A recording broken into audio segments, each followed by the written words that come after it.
Hello साथीहरु सबैजनालाई good morning शुभ बिहानी।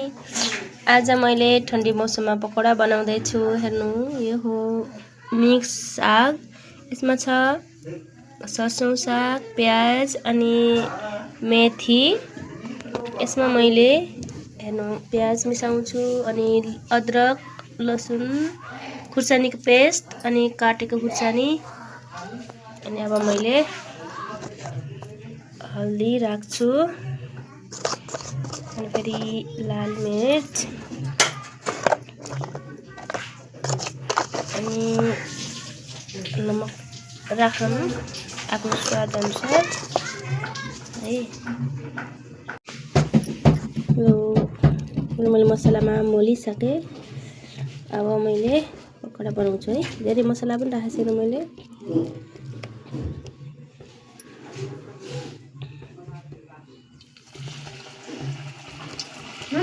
खाने भए आउनु होला।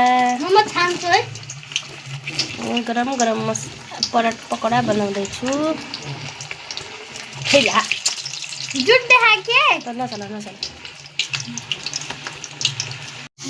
हेर्नु पराठा अरे पकोडा बन्दैछ है।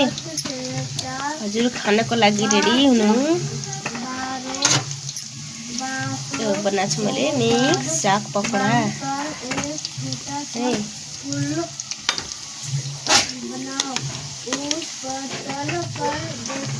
ठन्डी मौसम छ त ठन्डी मौसममा पकोडा बनाउन खाना राम्रो हुन्छ के, शरीरलाई फाइदा पनि हुन्छ।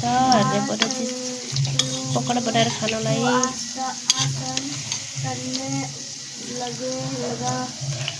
खाने भए कमेन्ट गर्नु।